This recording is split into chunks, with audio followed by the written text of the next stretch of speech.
Desert sands and sultry Arabian nights, calls to prayer in stately mosques, and markets teeming with handmade artistry and people, young and old. It justly deserves the ancient moniker Land Behind the Beyond, with its North African locale at the top corner of the continent and protected by tall, craggy mountain ranges. Blessed by Mediterranean breezes and warmed by its proximity to the equator, this land has nevertheless presented challenges to both invaders and migratory people who made it their home. Its history harkens back to ancient peoples who left only cave drawings that offer little information on their civilization. Morocco has always had one foot in the distant past and yet holds a significant place in modern society.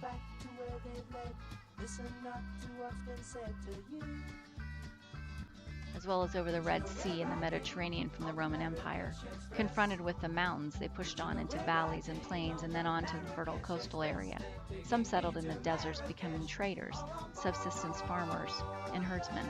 This group eventually coalesced into a national ethnicity called the Berbers that is still distinct and makes up 99% of the Moroccan population. They are descended from Arabs who brought Islam to the region in the 7th century. Many dynasties rose and fell between the 11th and 19th centuries. Morocco became known as a center for learning and for its talented artisans.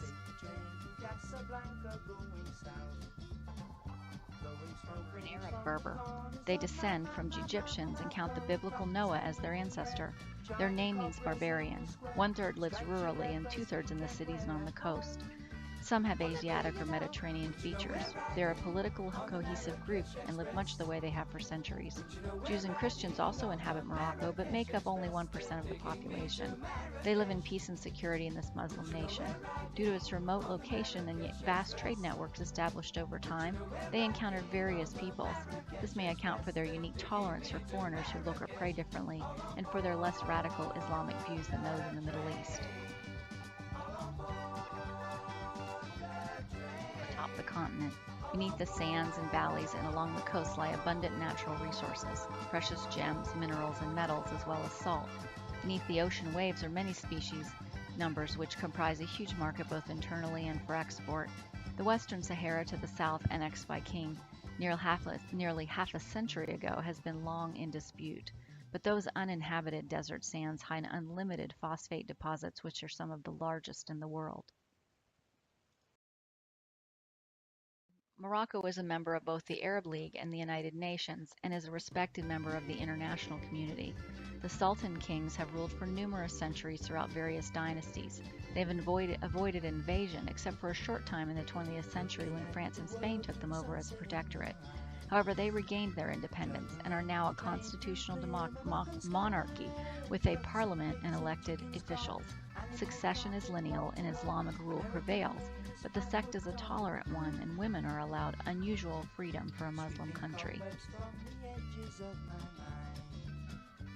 May own property and businesses, teach at university, run for public office and practice activism. King Mohammed V believed that the nation could not fully be successful without the participation of the female population.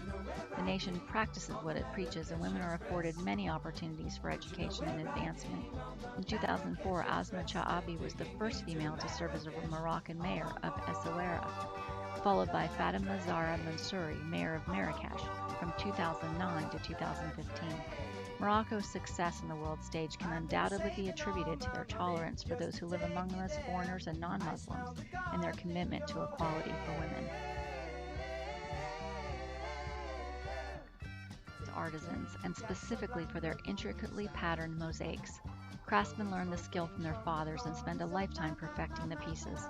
They can be seen anywhere from local fountains to the most splendid sacred mosques.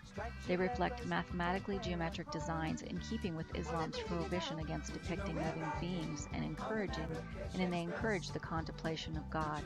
They adorn the simplest pottery and the largest city plazas and structures. They symbolize for the world the enigmatic culture that embodies Morocco. The alley markets and open-air shops in Morocco also teem with many exotic products, which have become world famous and synonymous with the culture and cuisine, such as tangines, fez hats, tapestries, and colorful fabrics.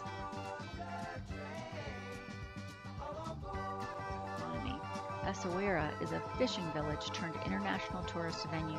The major cities of Rabat, Fez, Tangier, Casablanca, and Marrakech draw students, tourists, and artisans, thanks to their bustling markets, architecture, education centers, and combination of ancient and modern culture. The Jumaya El Fina Square in Marrakesh sports street performers, snake charmers, storytellers, and more, going back as far as the 11th century. Scribes write letters for the illiterate, while herbalists sell their holistic concoctions and dispense advice. To truly enjoy the culture, one must find a spot out of the way and simply watch.